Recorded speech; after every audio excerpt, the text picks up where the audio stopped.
Hello friends, मैं संध्या आप सभी के स्वागत करती हूँ स्टडी करिकुलम में। आज के सेशन में हम लोग प्लांट न्यूट्रिशन के एमसीक्यूज को सॉल्व करेंगे। इससे पहले हम लोग प्लांट न्यूट्रिशन के जो है थ्योरी के सेशन को कंप्लीट किया है और आज के टॉपिक में हम लोग एमसीक्यूज को जो है सॉल्व करेंगे, जो सभी प्रीवियस ईयर के क्वेश्चन को लिया गया है।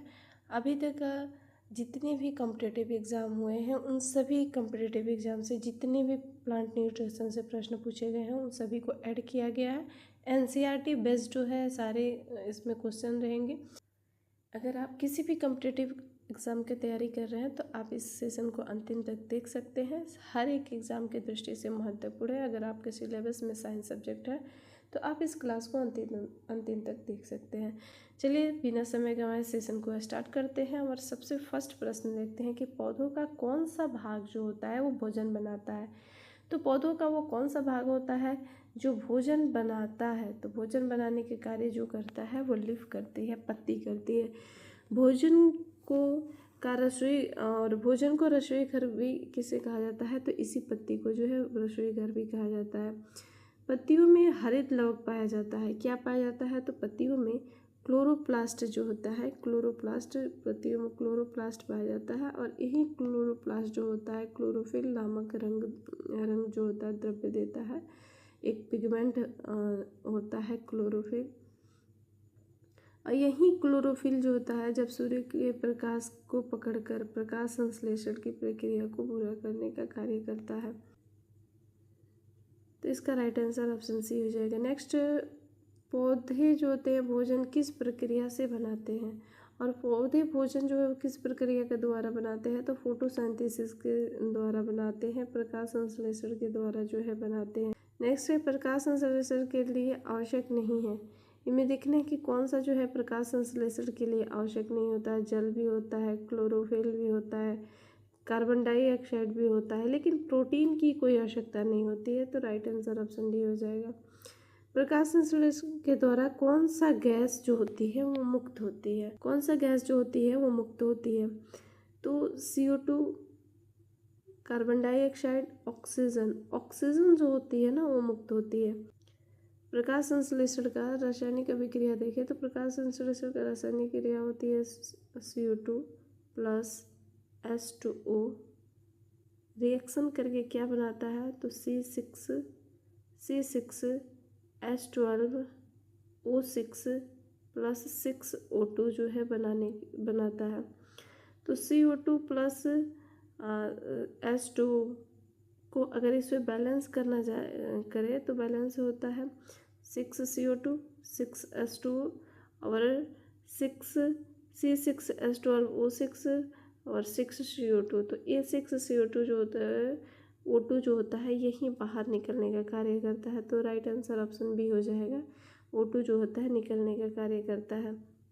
ये CO2 जो होता है ना, CO2 जो होता है ये पत्तियों के रंध्र जिसे स्टोमेटा कहते हैं से वायुमंडल में प्रवेश कराती है। किस में प्रवेश कराती है, तो वायुमंडल में। और H2O क्या है, तो जड़ों द्वारा अवशोषित होकर तने के माध्यम से पत्तियों तक पहुंचता है। ये जड़ों के द्वारा अवशोषित होकर C6H12O6 जो होता है यह क्या करता है, तो यह पौधों के भोजन देता है या भोजन प्रोड्यूस्ड करने का कार्य करता है। और O2 जो होता है उप उत्पाद के रूप में वातावरण में उत्सर्जित होता है। और सनलाइट भी क्या करता है, सनलाइट ऊर्जा देने का कार्य करता है। और क्लोरोफिल जो होता है वो हरा रंग द्रव्य जो सूर्य के प्रकाश को पकड़कर रखने का कार्य करता है। नेक्स्ट प्रश्न है कि वह पौधे जो अन्य जीवों से पोषण प्राप्त करते हैं क्या कहलाता है। जो अन्य जीवों से पोषण प्राप्त करते हैं उसे क्या कहते हैं, उसे जो है हेट्रोट्रॉपिक कहते हैं। हेट्रोट्रॉपिक जो होता है यह 3 प्रकार के होता है। एक होता है सेप्रोफाइटिक जिसे बोलते हैं मृतपोषी हो गया। दूसरा जो होता है पैरासाइटिक जिसे परजीवी बोलते हैं। क्या बोलते हैं इसे, परजीवी बोलते हैं। समबायोटिक जिसे क्या बोलते हैं, सहजीवी बोलते हैं। सहजीवी जो होता है, ये जो सहजीवी होता है इसमें दोनों का फ़ायदा होता है, सिम्बायोटिक में दोनों का फ़ायदा होता है। इसका अगर एग्जांपल देखें तो इसका एग्जांपल जो हो गया राइजोबियम, राइजोबियम राइजोबियम। अच्छा, इसमें दोनों का कैसे लाभ होता है, तो सिम्बायोटिक का मतलब होता है जिसमें दोनों का बेनिफिट हो।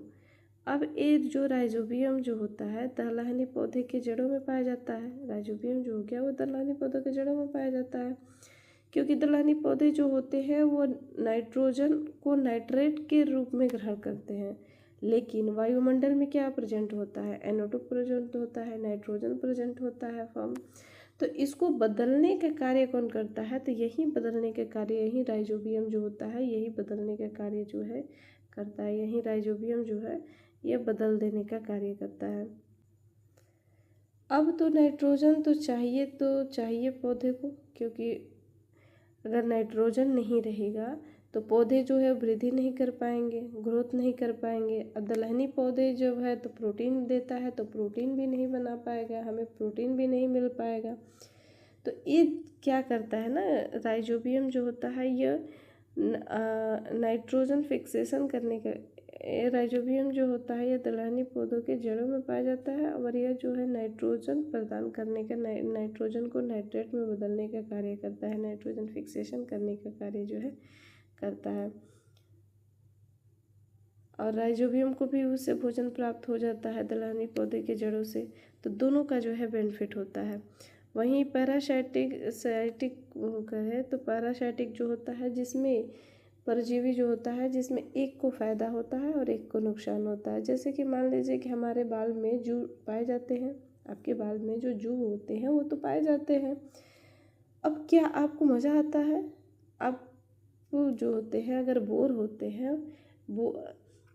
हैं तो क्या आपको मज़ा आता है, आपको बोर नहीं करने देता है।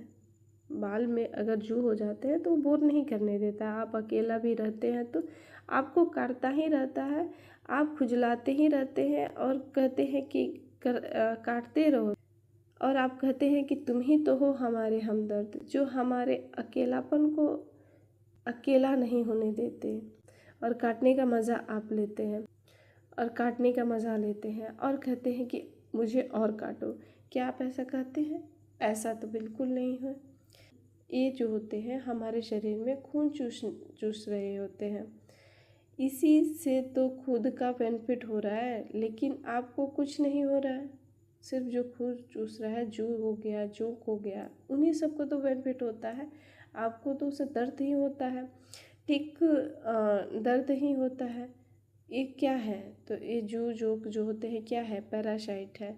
ठीक उसी प्रकार हमारे शरीर के अंदर बैक्टीरिया कुछ होते हैं जो खुद हमारे शरीर के आ जाते हैं और रिड्यूस करते हैं, हमें बीमार कर देते हैं। तो पैरासाइटिक का उदाहरण जो हो जाएगा क्या हो जाएगा, जू हो गया, जोंक हो गया, और जू हो गया, जोंक हो गया, विब्रियो क्लोरा भी हो गया, विवियो क्लोरा हो गया। और सेप्टोफाइट जो होता है ये मृत जीवों से जो है बनाते हैं भोजन, अपना मृत जीवों से बनाते हैं, जैसे कि माइक्रोकोकस इसका एग्जाम्पल हो जाएगा, माइक्रोकोकस। नेक्स्ट है क्लोरोफिल मुख्य रूप से किस भाग में पाया जाता है, तो क्लोरोफिल जो होता है वो मुख्य रूप से पत्तियों में पाया जाता है। किस में पाया जाता है, पत्तियों में। सभी हरे पौधे स्वपोषी होते हैं क्योंकि वे अपने भोजन खुद से बनाते हैं, तो स्वपोषी होते हैं। जो दूसरे पर निर्भर रहते हैं वो कैसे होते हैं, विषमपोषी होते हैं। प्रकाश संश्लेषण में ऊर्जा का स्रोत क्या होता है, तो प्रकाश संश्लेषण जो फोटोसिंथेसिस की क्रिया होती है तो उसमें ऊर्जा जो है उसका स्रोत होता है, मुख्य स्रोत। क्लोरोफिल के संश्लेषण के लिए कौन सा पोषक तत्व आवश्यक है, तो क्लोरोफिल के संश्लेषण के लिए मैग्नीज धातु, मैग्नीज जो है कहाँ पाया जाता है, तो पत्तियों में जो होती है मैग्नीज पाया जाता है, जो क्लोरोफिल संश्लेषण के पोषक तत्व होता है।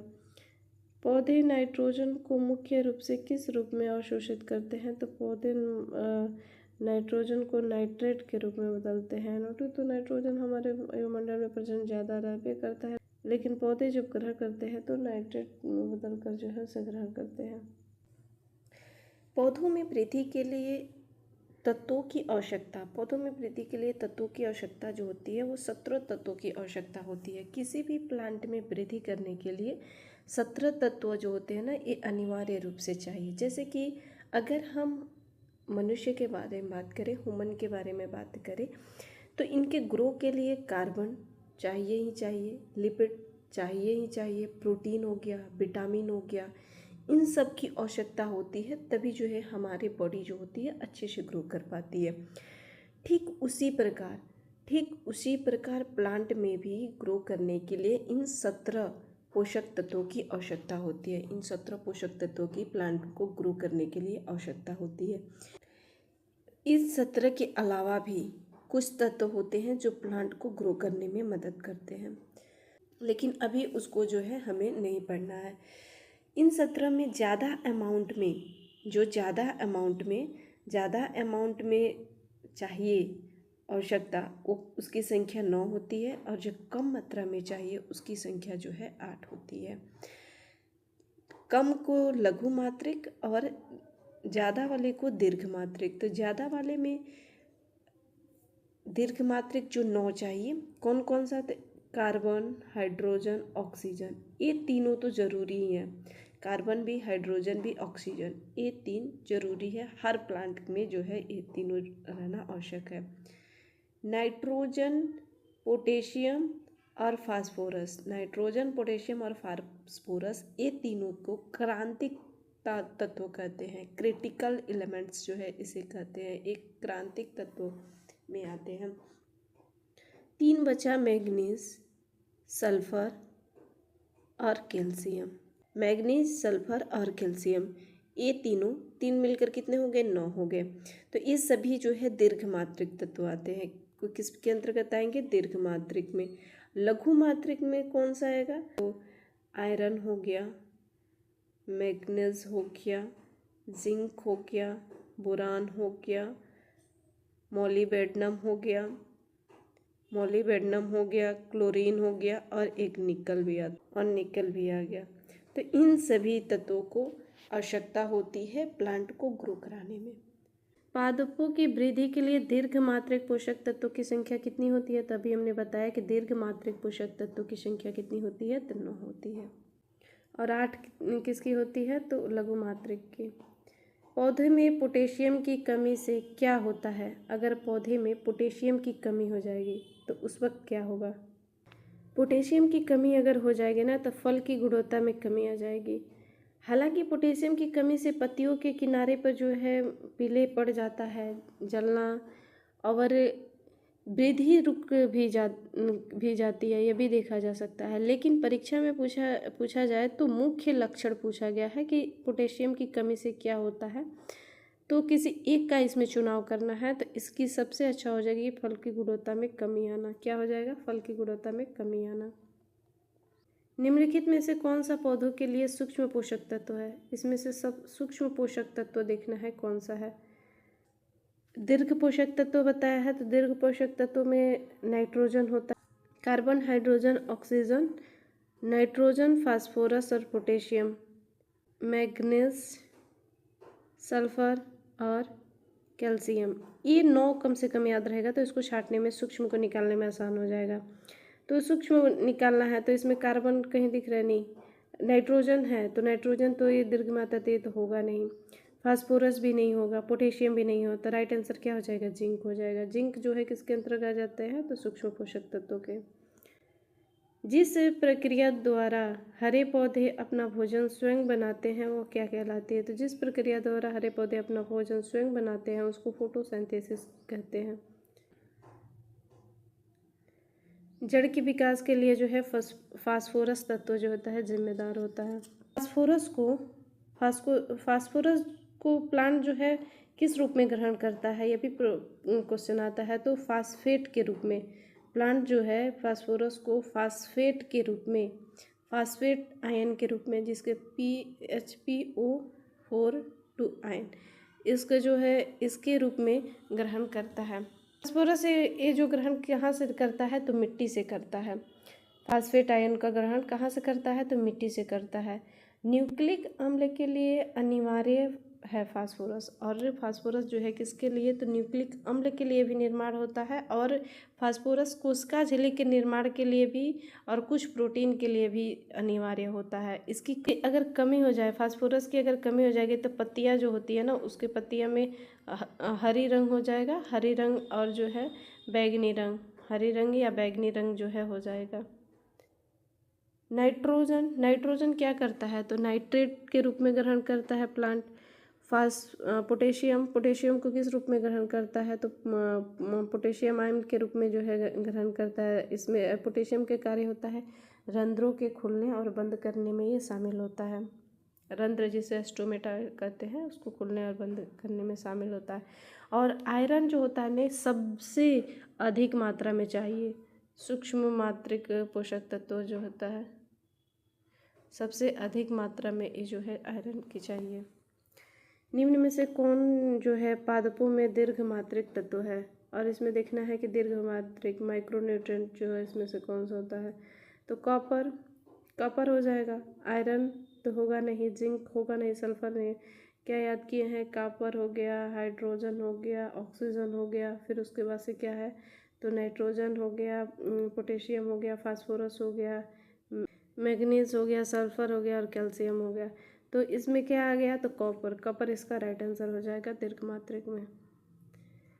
निम्न में से कौन जो है पादपों में लघु मात्रिक तत्व है, और इसमें लघु वाला देखना है, तो कार्बन, अभी हम देखें कार्बन, हाइड्रोजन और नाइट्रोजन, ऑक्सीजन, ये सभी किस में आ जाएंगे, तो कार्बन हो गया, कार्बन हो गया, नाइट्रोजन हो गया, ऑक्सीजन, ये सभी जो है किस में आ जाते हैं, लघु दीर्घ मात्रिक में। तो इसमें लघु मात्रिक देखना है, तो क्लोरीन इसका राइट आंसर हो जाएगा। क्लोरीन जो होता है ना, एक क्लोरीन क्या करता है, तो फोटोसिंथेसिस में जल विघटन में अनिवार्य होता है। और क्लोरीन और कौन इसके जल फोटोसिंथेसिस में जल विघटन के लिए अनिवार्य होता है, तो मैग्नीज, मैग्नीज भी और क्लोरीन दोनों जो होते हैं फोटोसिंथेसिस में जल विघटन में अनिवार्य होते हैं। निम्न में कौन पादपों में एक क्रांतिक तत्व नहीं है, क्रांति तत्व कौन पादपों में क्रांतिक तत्व नहीं है, तो क्रांतिक तत्व कौन से होते हैं, वो दीर्घ मात्रिक तत्व जो होते हैं कौन कौन से, कार्बन, हाइड्रोजन और ऑक्सीजन। कार्बन हो गया, हाइड्रोजन और ऑक्सीजन, ये क्या है, तो यह दीर्घ मात्रिक तत्व है के अंतर्गत। Carbon, hydrogen, oxygen. नाइट्रोजन हो गया, पोटेशियम हो गया और फास्फोरस। तो नाइट्रोजन, पोटेशियम, फास्फोरस ये क्या आते हैं, तो यही क्रांतिक तत्व होते हैं, नाइट्रोजन, पोटेशियम, फास्फोरस। ये तो अनिवार्य रूप से कार्बन, हाइड्रोजन, ऑक्सीजन अनिवार्य रूप से सभी में रहते हैं, और नाइट्रोजन, पोटेशियम और फास्फोरस। तो इसमें देखना नाइट्रोजन हो गया, पोटेशियम हो गया, फास्फोरस। कैल्शियम जो है नहीं होता है, तो इसका राइट आंसर हो जाएगा ऑप्शन डी। कैल्शियम जो होता है ना, यह कोशिका विभाजन के दौरान कोशिका भित्ति के निर्माण में होता है, कोशिका विभाजन के दौरान। नाइट्रोजन क्या करता है, तो नाइट्रोजन जो हो गया ना, ये नाइट्रोजन जो है प्लांट जो है ऑब्जर्व करता है नाइट्रेट के रूप में, अभी हमने बताया कि नाइट्रेट के रूप में ऑब्जर्व करता है। और प्लांट जो होता है नाइट्रोजन को मुख्य रूप से ऑब्जर्व करता है नाइट्रेट के रूप में। हमारे वायुमंडल में नाइट्रोजन जो होते हैं वो नाइट्रोजन कितने होते हैं हमारे वायुमंडल में, तो हमारे वायुमंडल में नाइट्रोजन जो होते हैं वो 78% होते हैं। Na2 जो होते हैं वो 78% होते हैं। लेकिन प्लांट इसका डायरेक्ट इस्तेमाल नहीं कर सकता है, इसलिए N2 को क्या करता है, नाइट्रेट में बदलता है। किस में बदलता है, तो नाइट्रेट में बदलता है, और नाइट्रेट में कन्वर्ट करके जिसे हम नाइट्रोजन फिक्सेशन कहते हैं। तो N2 जो होता है नाइट्रोजन में कन्वर्ट होता है, तो प्लांट से जो है रूट के सहारे मिट्टी में लेता है। नाइट्रेट को किससे लेता है, तो प्लांट मिट्टी के सहारे नाइट्रेट को लेता है। मुख्य रूप से नाइट्रेट जो के रूप में ऑब्जर्व करते हैं, लेकिन कुछ नाइट्रेट के रूप में, कुछ अमोनिया के रूप में ऑब्जर्व होते हैं, और कुछ किसके रूप में, तो NO2 के नाइट्राइट के रूप में, और कुछ जो होते हैं अमोनिया आयन के रूप में जो है ग्रहण किया जाता है। लेकिन ज़्यादा किसके, तो नाइट्रेट के रूप में होता है, और किसके माध्यम से, मिट्टी के माध्यम से जो है वो ग्रहण करता है। तो प्लांट डायरेक्ट नाइट्रोजन को नहीं ग्रहण करता है, उसको नाइट्रेट में बदल कर जो है उसको ले सकता है, डायरेक्ट नाइट्रोजन को नहीं ले सकता है। नाइट्रोजन जो होता है ना वो प्लांट के हरा भाग में चाहिए। नेक्स्ट है, पादप मिट्टी में नाइट्रोजन के मुख्यतः के रूप में अवशोषित करता है। तो किसके रूप में अभी हमने बताया, तो नाइट्रेट के रूप में जो है वो करता है। अमोनिया के रूप में भी करता है, नाइट्राइट के रूप में भी, अमोनिया के रूप में भी करता है, नाइट्राइट के रूप में भी करता है, लेकिन नाइट्रेट के रूप में यह मुख्यतः रूप से करता है। अमोनिया के भी रूप में करता है, नाइट्रेट के भी रूप में करता है, लेकिन नाइट्राइट के रूप में भी करता है, लेकिन नाइट्रेट के रूप में यह मुख्यतः ज़्यादा करता है। नाइट्रोजन जो होते हैं ना, नाइट्रोजन जो होते हैं ये प्लांट के हरा भाग में चाहिए। प्रोटीन जो होते हैं न्यूक्लिक अम्ल, विटामिन, हार्मोन का मुख्य संगठक है। और यह जो होते हैं नाइट्रोजन प्रोटीन के, न्यूक्लिक अम्ल के, विटामिन के, हार्मोन के मुख्य संगठक होते हैं, यानी कि चाहिए तो चाहिए ही। अगर नाइट्रोजन की कमी हो जाती, पत्तियाँ कैसे हो जाती है, इसकी पत्तियाँ जो हो जाएंगी वो पीली रंग की हो जाएंगी। किस रंग की हो जाएंगी, तो पीली रंग की हो जाएंगी। रंध्रों के खुलने और बंद होने में शामिल होता है। तो रंध्रों के खुलने और बंद होने में जो शामिल होता है वो मोलिबेंडम होता है, पोटेशियम होता है। क्या होता है, पोटेशियम। रंध्रों के खुलने और बंद होने में कौन शामिल होता है, तो पोटेशियम शामिल होता है। कोशिका स्फीति को बनाए रखने में भी पोटेशियम शामिल होता है। इसकी कमी से फल जो होते हैं, फल एवं बीज की गुणवत्ता जो होती है वो खराब हो जाती है, इसकी अगर कमी हो जाती है। निम्न में से कौन न्यूक्लिक अम्ल और एटीपी के मुख्य संगठक है। न्यूक्लिक अम्ल और एटीपी के मुख्य संगठक जो होते हैं वो बोरान होते हैं।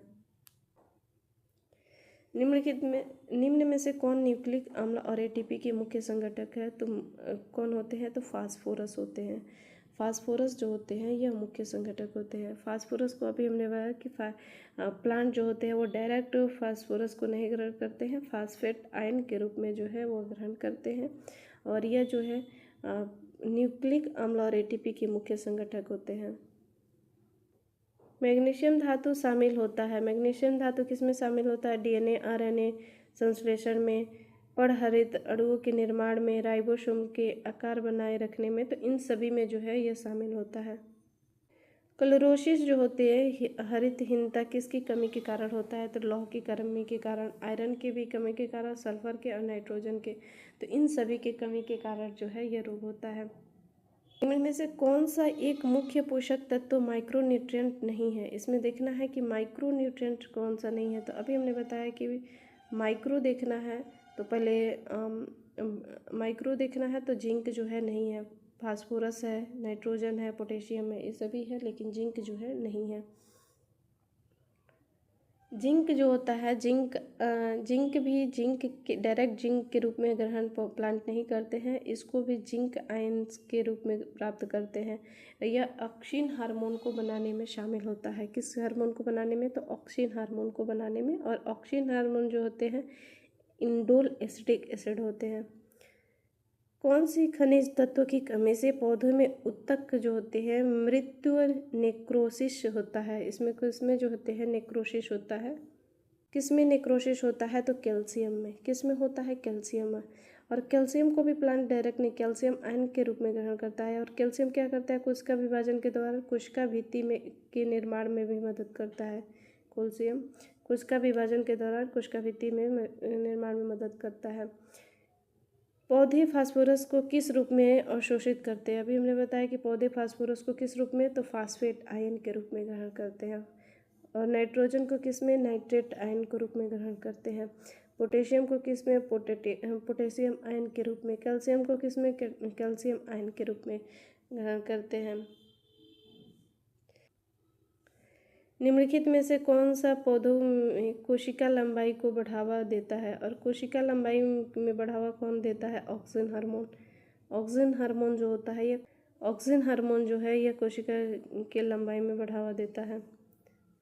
पौधों में प्रोटीन संश्लेषण के लिए कौन सा तत्व आवश्यक है, तो पौधों में प्रोटीन संश्लेषण के लिए नाइट्रोजन जो होता है यह आवश्यक होता है। कौन आवश्यक होता है, तो प्रोटीन के संश्लेषण के लिए भी मैंने बताया कि प्रोटीन की संश्लेषण हो गया, न्यूक्लिक अम्ल हो गया, विटामिन हो गया, हार्मोन का, यह मुख्य घटक होता है, मुख्य संघटक होता है कौन, तो नाइट्रोजन जो होता है।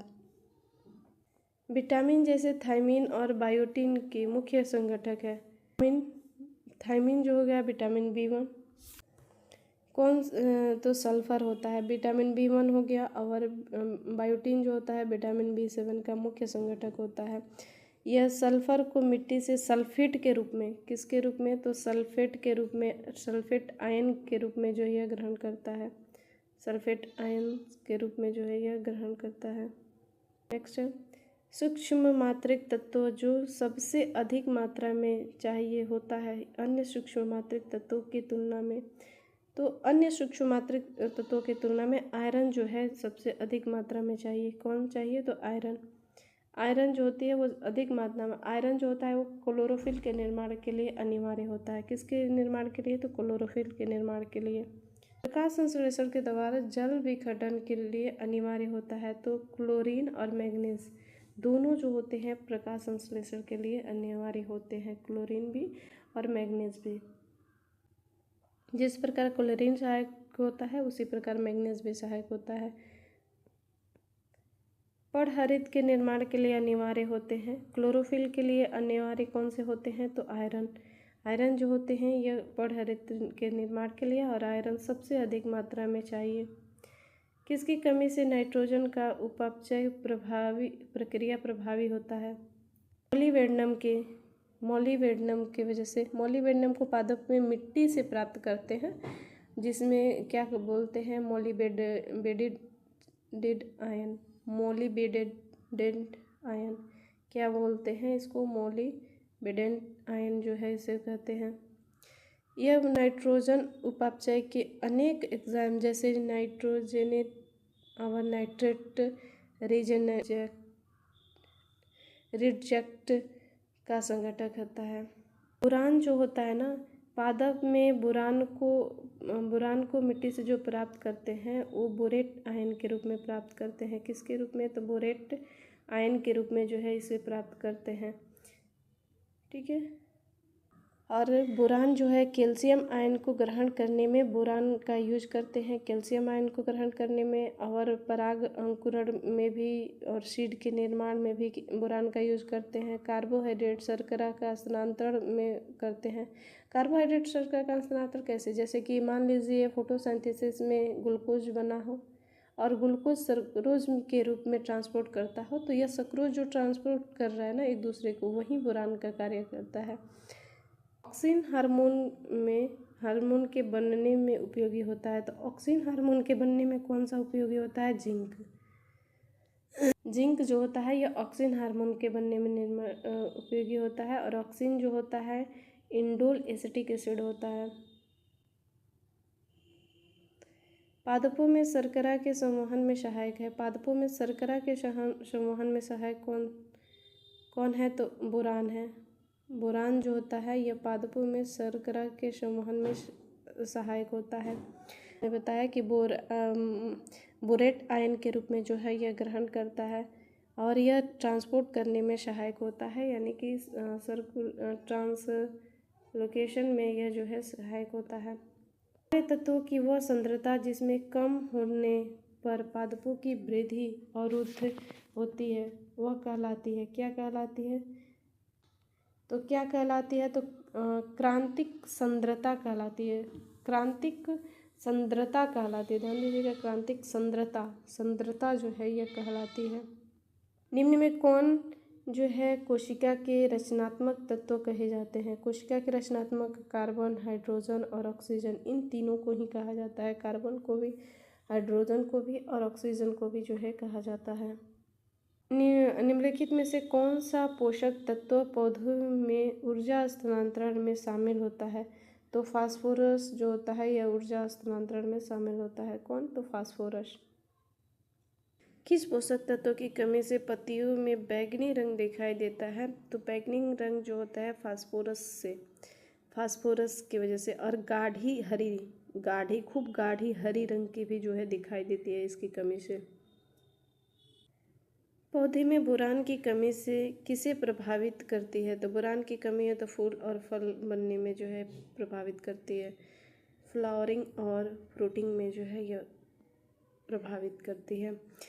निम्नलिखित में से कौन सा पोटेशियम का कार्य नहीं है? इसमें से पोटेशियम का कार्य कौन सा नहीं है? क्लोरोफिल का संश्लेषण करना, बाकी सभी स्टोमेटा का संचालन करना, खोलना बंद करना भी कार्य है। एंजाइम का सक्रिय करना भी कार्य है। रोग प्रतिरोधक क्षमता बढ़ाना भी इसका जो है कार्य है, लेकिन क्लोरोफिल का संश्लेषण करना इसका जो है कार्य नहीं है। पौधों में आयरन लोहा क्यों आवश्यक होता है? प्रकाश संश्लेषण वर्धक के लिए, फोटोसिंथेटिक पिगमेंट के लिए जो है आवश्यक होता है। इनमें से कौन सा पोषक तत्व जो होता है वह गतिशील होता है? तो नाइट्रोजन जो होता है गतिशील होता है। नाइट्रोजन यह पुराने पत्तों से निकलकर नई पत्तियों की ओर बढ़ने में भाग लेने में चला जाता है। इसी के वजह से नाइट्रोजन की कमी जो लक्षण जो होती है ना वो दिखाई देती है, पुराने पत्तों में पहले जो है दिखाई देने लग जाती है। किस तत्व की कमी से पत्तियों के सिरे पर भूरापन आ जाता है? तो पोटेशियम की कमी से पोटेशियम की कमी हो जाती है। तो पौधों में कैल्शियम अवशोषण को बढ़ाता है, तो कैल्शियम अवशोषण को बढ़ाने का कार्य कौन करता है? तो बोरान कैल्शियम का अवशोषण को बढ़ा देने का कार्य करता है। इनमें से कौन से पौधों के लिए सूक्ष्म पोषक तत्व है? तो सूक्ष्म पोषक तत्व जो होते हैं वो बोरान हो जाते हैं। कार्बन, हाइड्रोजन, ऑक्सीजन, नाइट्रोजन ये सभी तो उसके अंतर्गत माइक्रोन्यूट्रिएंट बृहद पोषक तत्व के अंतर्गत आते हैं, लेकिन सूक्ष्म के अंतर्गत बोरान आता है। हाइड्रोपोनिक से पौधे का विकास होता है। तो हाइड्रो का मतलब क्या हो गया? हाइड्रो का मतलब हो गया जल, वाटर। तो अब ये जल की मदद से, वाटर की मदद से ये प्लांट का ग्रो कराया जाता है, और वाटर में उन सारी चीज़ों को डाला जाता है जो मिट्टी में प्रेजेंट होती है। तो वाटर की सहायता की रहती है, लाइट की भी आवश्यकता होती है, पोषक तत्व की भी आवश्यकता होती है। बिना पूछा है तो मिट्टी के बिना जो है यह किया जाता है। राइट आंसर ऑप्शन बी हो जाएगा। मोलिबेडनम किस एंजाइम का संगठक है? तो नाइट्रोजिनेज का जो है संगठक है। फेरोडॉक्सिन प्रोटीन का भाग है, तो आयरन और सल्फर। फेरोडॉक्सिन प्रोटीन का भाग क्या है? तो आयरन और सल्फर है। पौधों की वृद्धि के लिए सबसे कम मात्रा में आवश्यक तत्व कौन सा है? तो सबसे कम मात्रा में आवश्यक तत्व जो होते हैं वो मोलिबेडनम होता है। कौन सा होता है? तो मोलिबेडनम हो गया। नाइट्रोजन की कमी से कौन सा लक्षण नहीं है? नाइट्रोजन की कमी से कौन सा पत्तियों में पीलापन आता है, वृद्धि रुक जाती है, प्रोटीन की कमी हो जाती है। लेकिन बैंगनी रंग और गाढ़ा हरा रंग जो है किसकी कमी से होता है? तो फास्फोरस की कमी से होता है।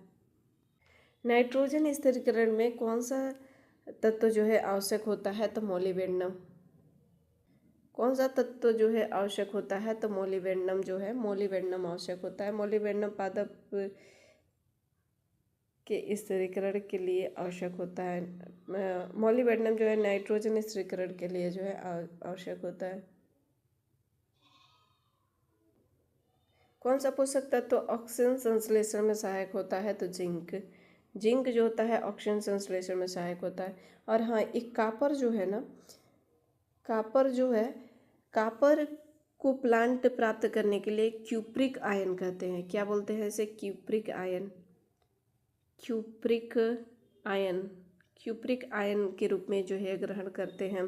डायरेक्ट तांबा को ग्रहण नहीं करते हैं, कापर को ग्रहण नहीं करते हैं। क्यूप्रिक आयन से पादप जितने भी मेटाबॉलिक होते हैं उन सभी के लिए अनिवार्य होते हैं कापर। नेक्स्ट है, कोशिका भित्ति की मजबूती बनाए रखने में कौन सा पोषक तत्व सहायक होता है? तो कैल्शियम जो होता है वो सहायक होता है। कौन सहायक होता है? तो कैल्शियम। पादप के लिए आवश्यक प्राथमिक पोषक तत्व क्रांतिक तत्व कौन सा है? तो क्रांतिक तत्व हमने बताया कि नाइट्रोजन, फास्फोरस और पोटेशियम होता है, जो दृढ़ पोषक तत्व के अंतर्गत आता है। पराग अंकुरण के लिए आवश्यक है, तो पराग अंकुरण के लिए कौन सा आवश्यक है? तो बोरान जो होता है यह पराग अंकुरण के लिए आवश्यक होता है। पादप में सबसे अधिक पाए जाने वाला तत्व कौन सा होता है? तो कार्बन होता है। कार्बन जो होता है यह पादप में सबसे अधिक पाए जाने वाला होता है। उसके बाद से जो है ऑक्सीजन होता है। निम्न में से किसे पादप मिट्टी से अवशोषित नहीं करता है। मिट्टी से तो नाइट्रोजन को करता है, पोटेशियम को करता है, फास्फोरस को करता है, कार्बन को नहीं करता है। कार्बन को किसे करता है? तो कार्बन डाइऑक्साइड से जो है वो ग्रहण करता है। निम्न में से कौन पादपों में खनिज तत्व नहीं है? इसमें देखना है खनिज तत्व जो है इनमें से कौन नहीं है। तो ये सभी जो है होते हैं, इसमें से कोई जो है नहीं है। तो राइट आंसर ऑप्शन डी हो जाएगा। निम्न में से कौन सा पादप खनिज नहीं है? तो कार्बन भी नहीं है, हाइड्रोजन भी नहीं है, ऑक्सीजन नहीं है। तो राइट आंसर ऑप्शन डी हो जाएगा। ये तीनों जो होते हैं खनिज नहीं होते हैं। बाकी सभी जो 14 होते हैं वो खनिज होते हैं। इन तीनों को छोड़ के किसको किसको? तो कार्बन को, हाइड्रोजन को और ऑक्सीजन को, इन तीनों को छोड़ के एक किसमें मिलते हैं? तो जल में और जो है कार्बन डाइऑक्साइड में प्राप्त होते हैं। बाकी सभी जो है 14 जो होते हैं तत्व, पोषक तत्व, वो मिट्टी से प्राप्त होते हैं। वो खनिज के द्वारा, मिट्टी के द्वारा जो है मिनरल के द्वारा जो है प्राप्त होते हैं। लेकिन यह जो होते हैं जल और CO2 के द्वारा, ये तीनों प्राप्त होते हैं। तो राइट आंसर उपयुक्त सभी हो जाएगा। ड्रोसेरा सनड्यू, जिसे सनड्यू भी कहते हैं, ये क्या है? तो कीटभक्षी पादप है। कौन? कीटभक्षी पादप आमतौर पर उस मिट्टी से उगते जिसमें की कमी होती है। किसकी कमी होती है? तो नाइट्रोजन की जो है कमी होती है। उसी के नाइट्रोजन जो है उसी की वजह से कीटभक्षी होते हैं, वो कीटों के द्वारा से अपना नाइट्रोजन जो है ग्रहण करते हैं। निम्न में कौन सा कीटभक्षी पादप नहीं है? तो मोनोट्रोपा जो होता है यह पादप नहीं है। यह जो होता है अपना भोजन यह सड़े गले पौधों से बनाता है और इसे इंडियन पाइप भी कहा जाता है। क्या कहते हैं? इसे इंडियन जो है पाइप भी कहा जाता है। ये सभी जो है ड्रोसेरा सनड्यू हो गया, नेफेंथिस हो गया और यूट्रिकुलेरिया हो गया, ये सभी जो होते हैं कीटभक्षी पादप होते हैं। निम्नलिखित तो कौन सा तत्व क्लोरोफिल निर्माण में भाग नहीं लेता है? मैग्नीशियम लेता है, आयरन में लेता है, फास्फोरस, नाइट्रोजन भी लेता है। फास्फोरस जो होता है वह भाग नहीं लेता है। कौन सा पोषक तत्व एंजाइम सक्रियण में प्रमुख भूमिका निभाता है? तो पोटेशियम जो होता है यह एंजाइम सक्रियण में प्रमुख भूमिका निभाता है एंजाइम एक्टिवेशन में। क्लोरोसिस होता है जब पादप में उगाया जाता है। किसकी कमी में होता है अगर उगाया जाए? तो आयरन की कमी हो। लौह मुक्त माध्यम में अगर उगाया जाता है तो क्लोरोसिस जो है हो जाता है। और क्लोरोसिस किसके किसके कमी से जो है हो जाएगा? अगर नाइट्रोजन की कमी होगी तो क्लोरोसिस जो है हो जाता है। पोटेशियम की कमी हो जाएगी तो हो जाएगा। मैग्नीशियम की कमी हो जाएगी तो हो जाएगा। सल्फर की कमी, आयरन की अगर कमी हो जाएगा, मैग्नीज की कमी हो जाए, जिंक की कमी हो जाए, मोलिबेडनम की और मोलिबेडनम की कमी हो जाए तो पत्तियों में क्लोरोसिस रोग हो जाता है, हास रोग जिसे बोलते हैं। और पत्तियाँ इसमें क्या होती है? तो पत्तियाँ जो होती है वो पीली हो जाती है, पीली कलर के जो है पत्तियाँ हो जाएगी। किस रोग में? तो क्लोरोसिस रोग में जो है पत्तियाँ पीली हो जाती है। तो क्लोरोसिस को जो है हरिहिमता, इसको क्या कहते हैं? तो हरिमहीनता भी जो है इसको कहा जाता है। किसकी कमी से पत्तियों में नेक्रोसिस रोग हो जाता है? अगर किसकी कमी होगी तो नेक्रोसिस रोग हो जाएगा। तो कॉपर की, पोटेशियम की और कैल्शियम की, इन सभी की अगर कमी हो जाती है तो नेक्रोसिस रोग हो जाता है। और किसकी कमी से हो जाएगा? तो कैल्शियम के तो होबे करेगा, मैग्नीज का तो होबे करेगा और कॉपर का होबे करेगा, एंड पोटेशियम का भी जो है हो जाता है इसकी कमी हो तो। ऊतकों की मृत्यु मुख्य रूप से पत्तियों की मृत्यु होती है और इसमें नेक्रोसिस में ऊतकों की मृत्यु जो होती है वो मुख्य रूप से पत्तियों की मृत्यु से होती है। नेक्स्ट प्रश्न कर पढ़ते हैं कि फूल गोभी का विप्टिल रोग किसकी कमी से होता है? और फूल गोभी में विप्टिल रोग जो होता है वो किसकी कमी से हो जाएगा? तो इस कमी से हो जाएगा तो मोलिबेडनम की कमी से। मोलिबेडनम की कमी से फूल गोभी में विप्टिल रोग जो हो जाता है। और जिंक की कमी से क्या हो जाएगा? तो आम में कौन सा रोग हो जाएगा? तो लिटल लीफ रोग हो जाएगा, लिटल लीफ हो जाएगा। धान में कौन सा हो जाएगा? तो धान में खैरा रोग। धान में कौन सा रोग हो जाएगा? तो खैरा रोग हो जाएगा, खैरा रोग हो जाएगा। मक्का में कौन सा रोग हो जाएगा? तो मक्के में जो होते हैं श्वेत कलिका रोग हो जाएगा, श्वेत कलिका रोग। किसमें? तो जिंक की अगर कमी हो जाती है तो मक्का में श्वेत कलिका रोग जो है हो जाता है। निम्न में से कौन सा गलत सुमेलित है? इसमें देखना है कि इसमें से कौन जो है वो गलत है। पहला जो कह रहा है कि आम का लिटल लीफ जस्ता की कमी से होता है। अभी मैंने बताया कि जस्ता की कमी से आम में लिटल लीफ होता है। नींबू में नींबू का लिटल लीफ जो होता है वो कॉपर की कमी से होता है। मटर का मार्स रोग जो होता है मैग्नीज की कमी से होता है। धान के खैरा रोग जो होता है वो किसकी कमी से होता है? तो धान में जो खैरा रोग होता है वो जिंक की कमी से होता है। ये तो पॉइंट गलत है कि बोरान की कमी से नहीं बल्कि जिंक की कमी से जो है होता है। तो राइट आंसर ऑप्शन डी हो जाएगा। दलहनी पादपों के जड़ों में गांठों को बनाने में सहायक होता है। तो दलहनी पौधों के गांठों में बनाए रहने में कौन सा सहायक होता है? तो इसका जो राइट आंसर हो जाएगा सल्फर। सल्फर जो होता है यह सहायक होता है। आर्किड है। आर्किड क्या है? आर्किड जो होता है वो क्या है? तो इस सभी हो जाते, एपीफाइट भी है, स्वपोषी भी है और वायु पादप भी है, एयर प्लांट भी है। तो इसका राइट आंसर उपयुक्त सभी हो जाएगा। आर्किड दूसरे प्लांट के ऊपर ग्रो करता है। आर्किड जो है यह दूसरे प्लांट के ऊपर ग्रो करता है लेकिन उनको नुकसान नहीं पहुंचाता है।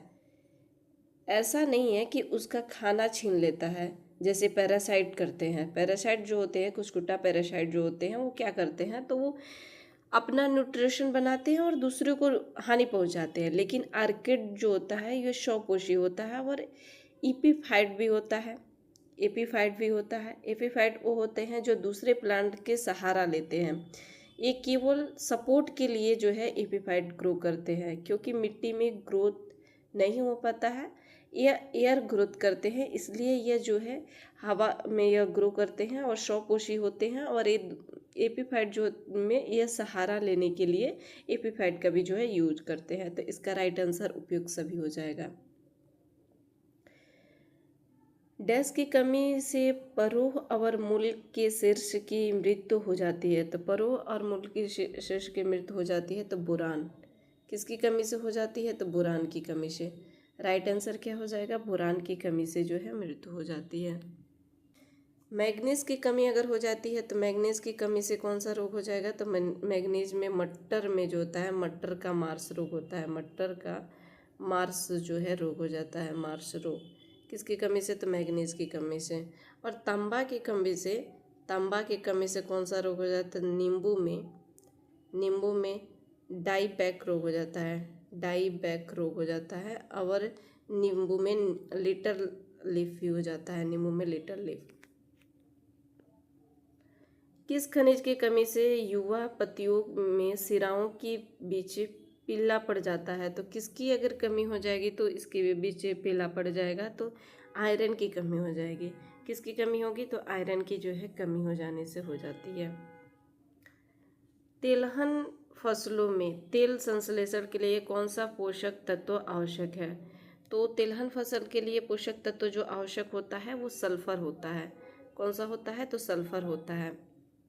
पौधों में सल्फर की मुख्य भूमिका क्या होती है? तो पौधों में सल्फर की मुख्य भूमिका होती है प्रोटीन का निर्माण करना। प्रोटीन का निर्माण करना पौधों में मुख्य भूमिका जो है होती है। निम्नलिखित में से कौन सा पोषक तत्व जो होते हैं पौधों द्वारा धनात्मक रूप से अवशोषित करते हैं? तो धनात्मक रूप से अवशोषित करने के कार्य जो है अमोनियम करते हैं। अमोनियम जो होता है यह धनात्मक रूप से अवशोषित करने का कार्य करता है। पत्तियों को पीला पड़ना किसकी कमी से होता है? तो नाइट्रोजन की, पुरानी पत्तियों में पीला पड़ना किसकी कमी से होता है? तो नाइट्रोजन की कमी के कारण जो है हो जाता है। अब पुष्पन में देरी होना, पुष्पन में अगर प्रश्न है कि पुष्पन में देरी होना है किसके वजह से? पुष्पन में अगर देरी होती है तो किसकी वजह से होती है? तो नाइट्रोजन के, सल्फर के और मोलिब्डेनम की कमी की वजह से होती है। नाइट्रोजन, सल्फर और मोलिब्डेनम की कमी की वजह से जो है होती है। सूक्ष्म पोषक तत्व पौधे द्वारा किस मात्रा में आवश्यक होते हैं? तो पौधों में किस मात्रा में जो है यह आवश्यक होते हैं? तो पार्ट ऑफ मिलियम, पीपीएम के रूप में जो है आवश्यक होते हैं। पीपीएम के रूप में जो है यह आवश्यक होते हैं। निम्नलिखित में से कौन सा पोषक तत्व कार्बोहाइड्रेट उपापचय में भाग लेता है? तो कार्बोहाइड्रेट उपापचय में भाग लेने का कार्य जो है बोरान करता है। कौन करता है? तो कार्बोहाइड्रेट उपचय में भाग लेने का कार्य बोरॉन करता है। नट्स, वनस्पति तेल और मछली निम्नलिखित में से किसके अच्छे स्रोत होते हैं? तो ये नट्स हो गया, वनस्पति तेल हो गया, मछली हो गया, ये सभी जो होते हैं ये स्वस्थ वसा के होते हैं। वसा जो होता है वो फैट हानिकारक तो होता है। जो ऑयली चीज़ हम लोग खाते हैं, पिज़्ज़ा, बर्गर, इन सारी चीज़ों को जो अगर हम ऑयली चीज़ें जो खाते हैं तो नुकसान होता ही है। लेकिन नट्स, वनस्पति तेल, मछली, ये सभी जो है ये हेल्दी फैट होते हैं, ये ज़्यादा हम लोग के नुकसान नहीं पहुंचाते हैं। क्लोरेला किस पोषक तत्व से भरपूर होता है? तो क्लोरेला जो होता है वो किससे भरपूर होता है? तो प्रोटीन से जो है यह भरपूर होता है। क्लोरेला व्यक्ति जब स्पेस में जाता है तो वहाँ ले जाता है इसे खाने के लिए। यह एक प्रकार का शैवाल है। इसे स्पेस एल्गी भी कहते हैं और इसे जो है थैलोफाइटा में रखा जाता है। किसको? तो क्लोरेला को जो है थैलोफाइटा के संग में जो है इसको रखा जाता है। आयरन, आयोडीन और जिंक को निम्नलिखित में से क्या माना जाता है? तो आयरन, आयोडीन, इन सभी को, आयरन हो गया, आयोडीन हो गया, जिंक हो गया, ये सभी जो होते हैं वो माइक्रो न्यूट्रेंट के अंतर्गत आते हैं। किसके अंतर्गत आते हैं? तो माइक्रो न्यूट्रेंट। और माइक्रो जो होता है इसके अंतर्गत तो हम लोग पढ़े हैं कौन कौन सा होता है। तो कार्बन हो गया, hydrogen, oxygen, nitrogen, phosphorus, potassium, ये सभी जो है इसके अंतर्गत आते हैं। ब्रेड, अनाज और पास्ता में पाए जाने वाले स्टार्च लंबी श्रृंखला से बने होते हैं। तो कौन से लंबी श्रृंखला से बने होते हैं? तो ग्लूकोज से जो है बने होते हैं। जब हम रोटी खाते हैं, रोटी हमारे मुख में जाता ही एक छोटी इकाई में टूट जाता है। किस में टूटता है? तो रोटी जो होता है, रोटी में क्या होता है? तो रोटी में स्टार्च होता है। रोटी में स्टार्च होता है और यह स्टार्च किस में टूटता है? तो माल्टोज में टूटता है। और ये माल्टोज किस में टूटता है? तो ग्लूकोज में। और ग्लूकोज में, माल्टोज जो होता है ये ग्लूकोज में टूटता है और ग्लूकोज जो होता है वो मोनोसेक्राइड बनाने का कार्य करता है। ग्लूकोज किसका कार्य करता है? तो मोनोसेक्राइड बनाने का कार्य जो है करता है। निम्नलिखित में से कौन सा पेप्टिड संग्रहित वस्तु को जोड़ा सही नहीं है? इसमें से कौन सा जो है जोड़ा सही नहीं है, ये देखना है। तो एमाइलोप्लास्ट जो होता है तेल और वसा है, तो नहीं, एमाइलोप्लास्ट जो होता है ना ये कार्बोहाइड्रेट होता है और एलेरोप्लास्ट जो होता है ये कार्बोहाइड्रेट नहीं होता है, ये तेल और वसा होता है। तो दोनों गलत है, तो इसका राइट आंसर हो जाएगा बोथ, दोनों गलत जो है। कौन सा पोषक तत्व हरित लवक का केंद्रिक संघटक है? तो हरित मैग्नीज होता है हरित लवक का। निम्न में कौन सा तत्व सूक्ष्म पोषक तत्व नहीं है? इनमें देखना है कि कौन जो है वो सूक्ष्म पोषक तत्व नहीं है। तो कैल्शियम जो होता है वह सूक्ष्म पोषक तत्व जो है ये नहीं होता है। पौधे में सबसे पहले किस पत्ते पर पोषक तत्व की कमी का लक्षण दिखाई देता है? तो पुरानी पत्ती जो होती है उस पर सबसे पहले जो है ये दिखाई देती है। 2 बार रिपीट हो गया है। उत्तक मृत्यु का कारण कौन सा पोषक तत्व है? उत्तक मृत्यु का कारण जो होता है वो कौन सा, नेक्रोसिस का कौन सा मुख्य कारण होता है? तो कैल्शियम होता है। इसका मुख्य कारण जो होता है वो कैल्शियम होता है। नाइट्रोजन स्थिरीकरण में सहायक जीवाणु कौन से होते हैं? तो नाइट्रोजन स्थिरीकरण में जो होता है राइजोबियम भी होता है, जो बैक्टीरिया और नास्टुक, ये सभी जो होते हैं सहायक होते हैं। पोटेशियम की कमी से पौधे को कौन सी समस्या होती है? अगर पोटेशियम की कमी हो जाए तो पत्तियाँ जो होती है वो मुड़ जाती है और भूरी हो जाती है, भूरी कलर की हो जाएगी और पत्तियाँ जो होती है वो मुड़ जाती है। जिंक की कमी से कौन सा रोग हो जाएगा? तो जिंक की अगर कमी होती है तो वो कौन सा रोग हो जाएगा? तो मक्का की सफ़ेद कलियाँ हो जाती है, मक्का की जो है सफ़ेद की कली हो जाती है। अभी हमने बताया कि जिंक की कमी से मक्के में सफ़ेद कली हो जाएगी। और जिंक की कमी हो जाती है तो धान में जो होता है खैरा रोग हो जाता है, खैरा रोग हो जाता है। और आम में कौन सा रोग हो जाता है? तो आम में जो होता है लिटल लीफ हो जाता है, लिटल लीफ जो होता है आम में हो जाता है। कौन से पोषक तत्व की कमी से फूल झड़ना होता है? तो बोरान की कमी हो जाएगी तो फूल जो होता है वो झड़ना स्टार्ट हो जाता है। निम्नलिखित में से कौन सा पौधों की कोशिका भित्ति की संरचना पोषक तत्व है? तो इसमें कौन सी पोषक तत्व है? तो कैल्शियम जो होती है ये कोशिका भित्ति की संरचनात्मक पोषक तत्व जो है होती है। कौन सा पोषक तत्व पौधों में स्ट्रोमा की गति को जल संतुलन में सहायक होता है? तो कौन सी जो होती है वो जल संतुलन में सहायक होती है? तो पोटेशियम जो होता है यह स्ट्रोमेटा जो होता है उसमें जल संचरण में सहायक होती है। फूल गोभी में विप्टल रोग जो होता है वह किसकी कमी से होता है? तो फूल गोभी में विप्टल रोग जो होता है मोलिबेंडम की कमी से होता है। कौन सा तत्व पराग नली की वृद्धि और बीज विकास के लिए आवश्यक होती है? तो पराग नली की वृद्धि और बीज विकास के लिए बोरान जो है होते हैं। कौन सा पोषक तत्व जड़ विकास और आरंभिक वृद्धि में सहायक होता है? तो आरंभिक वृद्धि में सहायक जो होता है वो फास्फोरस होता है। कौन सा होता है? तो फास्फोरस जो है होता है। धान में खैरा रोग किसकी कमी के कारण होता है? तभी हमने बताया धान में खैरा रोग जो होता है वो जिंक की कमी से होता है। किसकी कमी से हो जाएगा? तो जिंक की कमी से। और जिंक की कमी से जो है आम में लिटल लीफ होगा, मक्के में श्वेत जो है कलियां हो जाती हैं। प्रकाश संश्लेषण के दौरान रुबिस्को एंजाइम को सक्रिय करने वाला पोषक तत्व जो होता है वो कौन सा होता है? तो मैग्नीज जो होता है, मैग्नीशियम जो होता है यह होता है। मैग्नीज नहीं बल्कि मैग्नीशियम जो होता है यह पोषक तत्व जो होता है सहायक होता है। अनाज फसलों में गिरने को रोकने वाला तत्व कौन सा होता है? अनाज फसलों में गिरने वाले जो है उसको रोकने का कार्य कौन करता है? तो सिलिकॉन जो है करता है।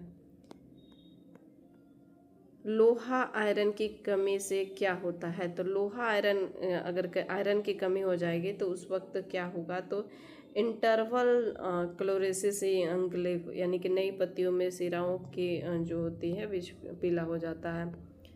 निम्नलिखित में से कौन सा पौधे के लिए एक अमीनरल आवश्यक तत्व है? तो अमीनरल जो है आवश्यक तत्व जो होते हैं वो कौन सा होता है? तो कार्बन होता है। कार्बन जो होता है यह होता है। अच्छा, कोशिका विभाजन रुक जाती है किसकी कमी की वजह से? तो कोशिका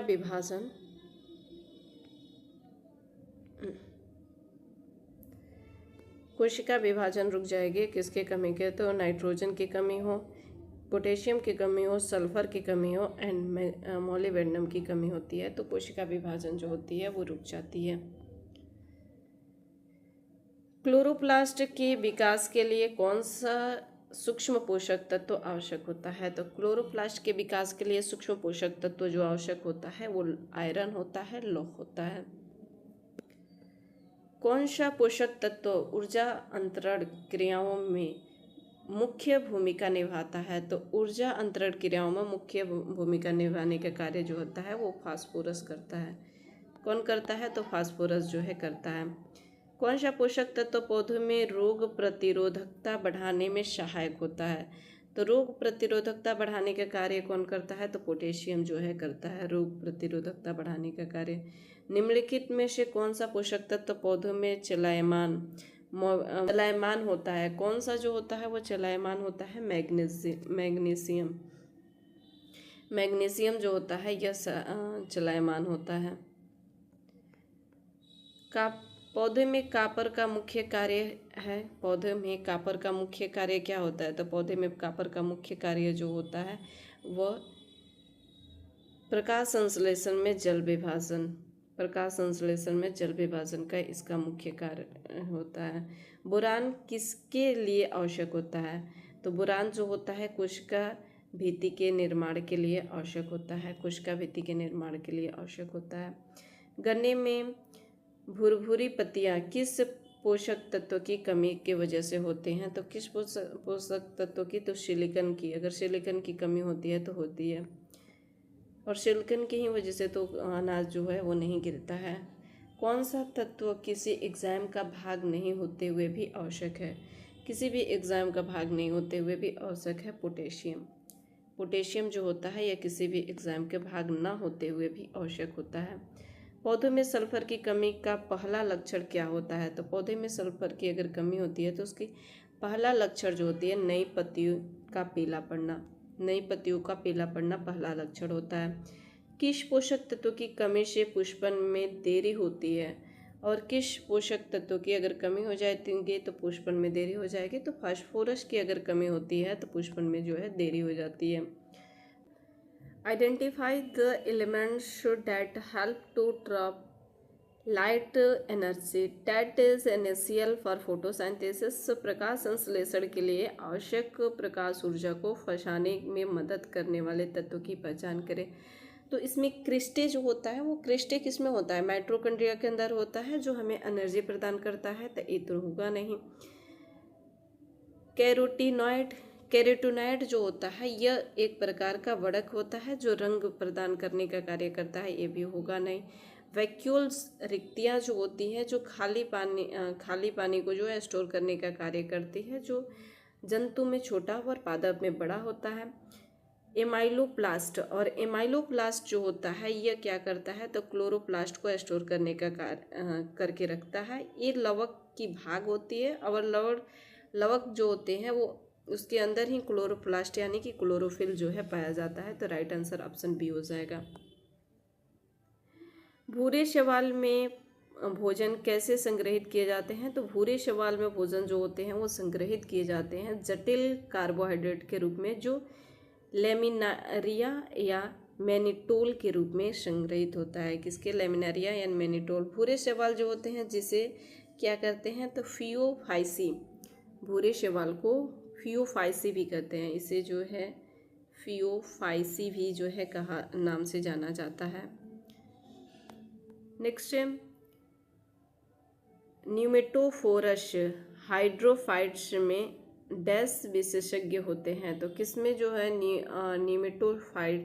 फोरस जो है हाइड्रोफाइट्स, न्यूमेटोफोरस जो होता है इसको क्या करते हैं, तो यह इसमें जड़ें ऊपर की ओर दिखाई देने लगती है। ऑक्सीजन लेने के लिए जड़ें जो होती हैं वो ऊपर दिखाई देने लगती हैं। तो इसका राइट आंसर हो जाएगा जड़ें जो है होती हैं।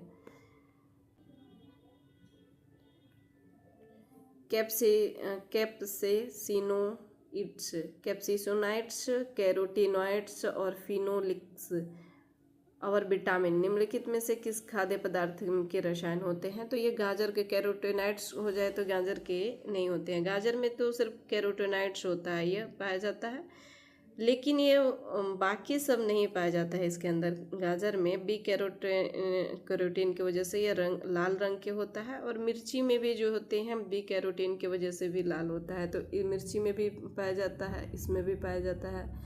ठीक है, तो मिर्ची हो गया, इसको क्रॉस करते हैं कि इसमें बाकी सभी जो है नहीं पाया जाता है। बाकी सभी जो होते हैं कैप्सोनाइड्स हो गया और फिनोलिक्स हो गया, ये सभी जो है किस में पाए जाते हैं, सभी जो होते हैं वो मिर्ची में पाए जाते हैं। तो राइट आंसर ऑप्शन डी हो जाएगा। शब्द का उपयोग प्रकाश संश्लेषण के उन प्रक्रियाओं के लिए किया जाता है जो प्रकाश निर्भर करते हैं प्रतिक्रियाओं द्वारा संग्रहित ऊर्जा का उपयोग ग्लूकोज और अन्य कार्बोहाइड्रेट अणुओं को बनाने के लिए करते हैं। तो केल्विन साइकिल किस में करते हैं, तो केल्विन साइकिल में प्रयोग करते हैं। केल्विन साइकिल किस में आता है, तो केल्विन साइकिल जो होते हैं इसको डार्क रिएक्शन भी कहते हैं। प्रकाश संश्लेषण हम लोग पढ़े हैं ना, फोटोसिंथेसिस दो टाइप के होते हैं। कौन कौन सा होता है, एक लाइट रिएक्शन होता है, एक डार्क रिएक्शन होता है, और इसी डार्क रिएक्शन को केल्विन साइकिल कहते हैं, या C3 चक्र भी जो है इसको कहा जाता है। निम्नलिखित में से कौन सा पौधों के जड़ प्रणाली के मुख्य कार्यों में शामिल नहीं है, इसमें से कौन से जो है पौधे के जड़ का मुख्य कारण जो है इसमें नहीं है, तो पौधों के भागों को भोजन की आपूर्ति है, तो भोजन की आपूर्ति करना इसका मुख्य कारण नहीं होता है, यही राइट आंसर हो जाएगा। पौधों के भागों को उचित सहारा प्रदान करना ही तो इसका सही है कि हाँ उचित सहारा नहीं देखना है। तो मिट्टी के पानी का अवशोषक होता है, यह भी सही है कि जड़ें जो होती है मिट्टी से पानी के अवशोषण करते हैं। मिट्टी से खनिज का अवशोषण भी करते हैं, लेकिन भोजन के आपूर्ति को पूरा करना ये नहीं होता है। राइट आंसर, मुख्य कारण ये नहीं होता है, राइट आंसर ये हो जाएगा। नेक्स्ट है फसल उत्पादन में पौधे और मृदा विज्ञान के अनुप्रयोग को क्या कहते हैं, तो एग्रोनॉमी कहते हैं। क्या कहते हैं इसको, तो एग्रोनॉमी जो है कहा जाता है। आम का पेड़ किसका उदाहरण है? तो आम का पेड़ जो होता है वो किसका उदाहरण होता है? तो ऑटोट्रॉफ का जो है उदाहरण होता है। निम्नलिखित पर विचार करें। अमरबेल परजीवी एंजियोस्पर्म का एक उदाहरण है, ये पॉइंट सही है। यह अपना पोषण मेजबान पौधों से प्राप्त करते हैं, यह भी पॉइंट जो है सही है। तो इसका राइट आंसर ए और दोनों जो है इसका राइट आंसर हो जाएगा। निम्नलिखित में से कौन सा पौधे के मुख्य अवशोषक अंग है? तो मुख्य अवशोषक अंग जो है केवल जड़ तो नहीं होंगे, केवल पत्ती भी नहीं होंगे, जड़ और पत्ती दोनों हो जाएंगे। छाल नहीं, मतलब जड़ और पत्ती जो होते हैं ये दोनों मुख्य अवशोषक अंग होते हैं।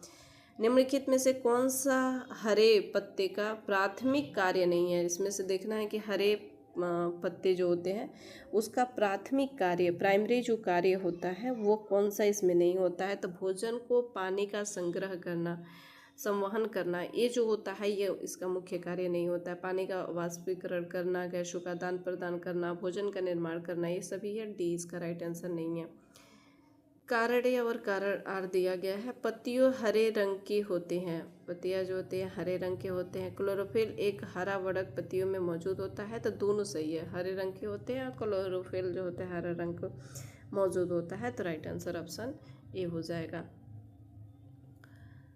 सी चक्र में पहला स्थिर होता है, तो सी चक्र में जो है पहला क्या स्थिर होता है? तो सी चक्र अभी हमने बताया कि फास्फोग्लिसरिक एसिड होता है। हमने बताया कि फोटोसिंथेसिस जब होता है, फोटोसिंथेसिस की जब क्रिया होती है दो भागों में होती है। एक तो होती है लाइट रिएक्शन, एक होती है लाइट रिएक्शन, एक होता है डार्क रिएक्शन। लाइट रिएक्शन जो होती है जिसे हिल रिएक्शन भी कहते हैं, इसे हिल रिएक्शन भी कहते हैं। और डार्क रिएक्शन जो होता है इसको क्या कहते हैं? इसे केल्विन रिएक्शन भी कहते हैं। और C3 चक्र भी कहते हैं इसे। C3 क्यों कहते हैं? C कार्बन का जो है ये कंपाउंड होता है, 3 कार्बन का जो है ये कंपाउंड होता है। कौन कौन सा? तो फास्फोरस हो गया, ग्लिसरॉल हो गया और एसिड। तो ये फास्फोग्लिसरिक एसिड से जो है ये मिलकर बना होता है C चक्र जो होता है। निम्न में से कौन सा एक परजीवी पौधा है? तो परजीवी पौधा जो होते हैं वो कसकुट्टा हो गया, बाकी सभी जो होते हैं वो कीटभक्षी होते हैं। पृथ्वी का अधिकांश ऑक्सीजन का उत्पादन कहाँ होता है? तो अधिकांश ऑक्सीजन का उत्पादन जो होता है वो शैवाल से होता है। निम्नलिखित में से किस प्रकाश पौधे का द्वारा अत्यधिक अवशोषित किया जाता है? तो नीला और लाल से प्रकाश संश्लेषण में जो एब्जर्व करते हैं, संश्लेषण के लिए सबसे सक्रिय जो होते हैं वो रेड लाइट होते हैं और नीला होता है, रेड लाइट और नीला होता है। आर्टिफिशियल लाइट कैन कृत्रिम प्रकाश कर सकते हैं, तो कृत्रिम प्रकाश जो होते हैं वो प्रकाश संश्लेषण में जो लाइट एब्जॉर्ब होता है जिसे वेवलेंथ जो होता है 400 से लेकर जो है 700 नैनोमीटर होता है। यही जो होते हैं विजिबल दृश्य प्रकाश होते हैं। एंगस्ट्रॉन जो होता है विजिबल दृश्य प्रकाश जो होते हैं यही होते हैं। तो प्रकाश संश्लेषण के द्वारा होते हैं, कृत्रिम प्रकाश कर सकते हैं। प्रकाश संश्लेषण की प्रक्रिया में प्रकाश ऊर्जा का एक विशिष्ट कार्य है। तो प्रकाश ऊर्जा का एक विशिष्ट कार्य क्या होता है? तो क्लोरोफिल के सक्रिय करना, क्लोरोफिल जो होता है इसको सक्रिय कर देना, इसका जो होता है विशिष्ट कार्य होता है। पिक्चर प्लांट का कौन सा भाग रूपांतरित होकर घड़े जैसे संरचना कर लेता है? तो लीफ जो होती है, इसकी पत्ती जो होती है वह जो होती है पिक्चर प्लांट की भाग जो होती है वो घड़े के जैसे संरचना बना लेती है। तो ये रहा आप सभी के प्लांट न्यूट्रिशन के बारे में ऑब्जेक्टिव प्रश्न। इससे पहले हम लोग थ्योरी के प्रश्न भी कंप्लीट कर चुके हैं। अब मिलते हैं एक नेक्स्ट टॉपिक के साथ में। अभी तक आपने स्टडी करिकुलम चैनल को सब्सक्राइब नहीं किया है तो सब्सक्राइब जरूर कर लीजिएगा, साथ ही साथ दोस्तों के बीच भी शेयर कर दीजिएगा। मिलते हैं नेक्स्ट सेशन में। Thank you.